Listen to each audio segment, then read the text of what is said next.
আজ আপনাদের সঙ্গে খুব মজার একটা রেসিপি শেয়ার করব।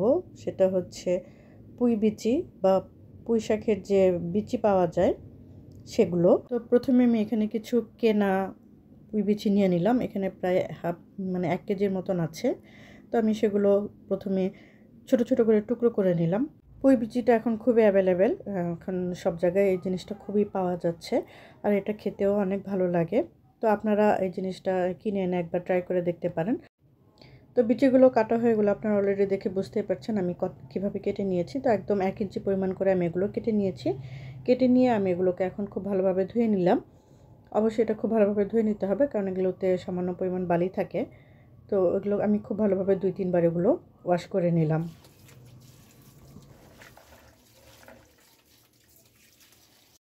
আর এখানে আমি ছাদ বাগান থেকেও কিছু পুঁই বিচি নিয়ে এসেছি, এবং সাথে কিছু একদম কচি যে পুঁই শাকগুলো আছে সেগুলোও নিয়ে এসেছি। কেন জানি আমার কাছে শুধু পুঁই বিচি রান্না করলে ভালো লাগে না খেতে, তাই আমি চেষ্টা করি রান্না করার সময় অবশ্যই কিছু পরিমাণ কচি পুঁই শাক দেওয়ার জন্য।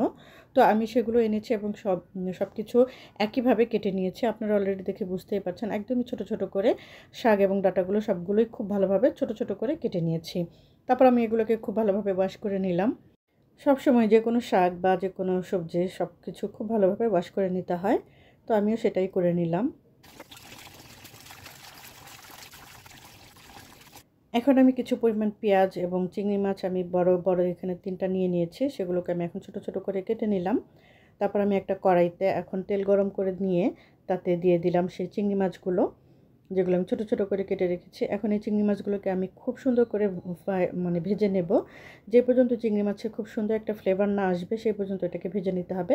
তারপরে আমি যে পেঁয়াজ কেটে রেখেছিলাম সেটা দিয়ে দিলাম, এবং এখানে কিছু পরিমাণ রসুন বাটা দিয়ে দিলাম। এখন সব কিছু খুব ভালোভাবে আবারও ভেজে নিতে হবে।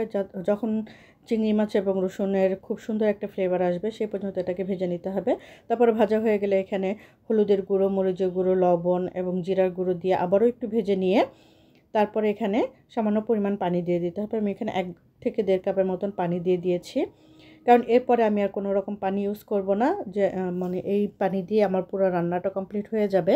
তো পানিটা দেওয়ার পরে যখন এটা বলক চলে আসবে তখন আমি এই যে কেটে রাখা পুঁই বিচিগুলো দিয়ে দিলাম। এখন এই পুঁই বিচিগুলোকে এই মশলার সাথে খুব ভালোভাবে মিশিয়ে নিয়ে অনেকটা সময় নিয়ে এটাকে রান্না করতে হবে। যেহেতু এটা বিচি তাই সেদ্ধ হতে একটু সময় লাগে, তাই বেশ কিছুটা সময় নিয়ে এটাকে রান্না করে নিতে হবে। আর এর ফাঁকে আসলে আমি একটু বলে রাখি যে এর ফাঁকে আমার ভিডিওটা আর হচ্ছিল না, কারণ আমার মেমরি ফুল হয়ে গিয়েছিল।